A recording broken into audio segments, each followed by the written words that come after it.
This week, child behavior experts across the country are gathering here in Seattle for a big anti-bullying conference. Corinne Gregory is with socialsmarts.com, a local group that helps kids develop social skills.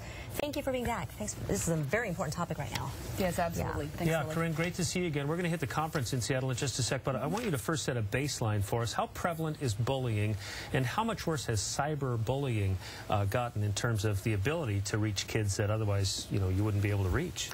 Bullying in general, I believe, is a lot more prevalent than most people understand. And when I give presentations to whether it's parents or assemblies and we talk about the statistics, most people find it staggering.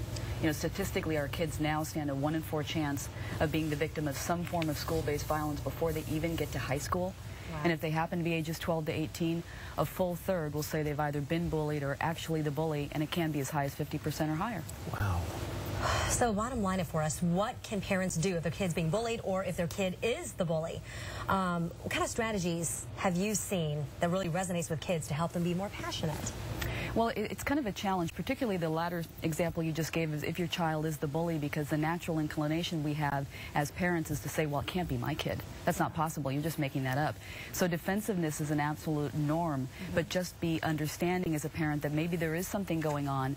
And it doesn't necessarily mean your child is a bad child. It may mean that, as you pointed out, they don't have the compassion and empathy that they need to, so start working on that. And if you think your child is being bullied, then truly talk to your child, talk to the teachers at school, talk to whoever you need to try to get a handle on what's really going on. But be open to that communication. I was really impressed, Corinne, at my kids' middle school. On day one, everybody is brought up to speed on an anti-bullying policy as to what it is and how to recognize it and what to do. When you look across the spectrum, I mean, there's got to be something fueling all of this. Why do kids become bullies in the first place? Why is this so prevalent, or has it always been? How long do we have? Yeah, yeah. There's a lot of factors involved, and what makes a bully, again, that's a big, long factor. But I think it's a combination of what kids are seeing at very early ages being modeled, whether it's on TV or in their neighborhoods or within their families and such. It can also be the feeling that of low self-esteem. Bullies very often are insecure, and so if they feel that life is a zero-sum game where in order for me to be more, I have to make you be less, that's a natural inclination for bullying. And then there's also peer reinforcement. Bullies rarely act in isolation. And so there's all those different factors coming together.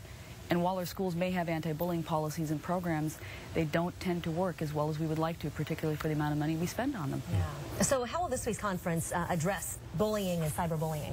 Well, there's going to be a lot of emphasis, of course, on statistics, what's happening, what's working, what isn't. A lot of different experts are coming together. I know there are folks from the Department of Education coming as well to talk about their new anti-bullying campaign. I think a lot of it is awareness, but I keep going back to let's look at dealing with the problem at the root cause of it, not waiting until it becomes a problem to handle it, which is kind of where we are now.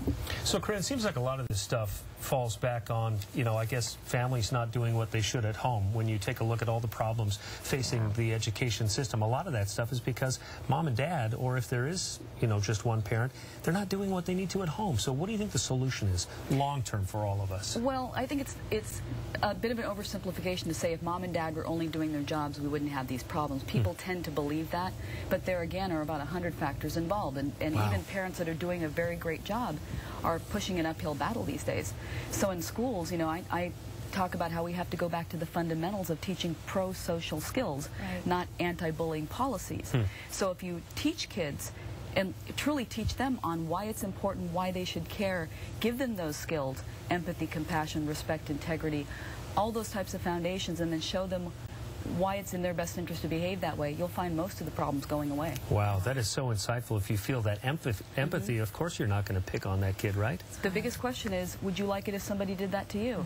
Or the golden rule, treat others the way you want to be treated. It's simple, but 99% of your social interaction can come back to that. Wow. Great wisdom. Corinne Gregory, thanks for stopping by once again. Thanks both of you. And thank you for the work that you do. To check out more on this week's anti-bullying conference, just go to stopbullyingworld.org.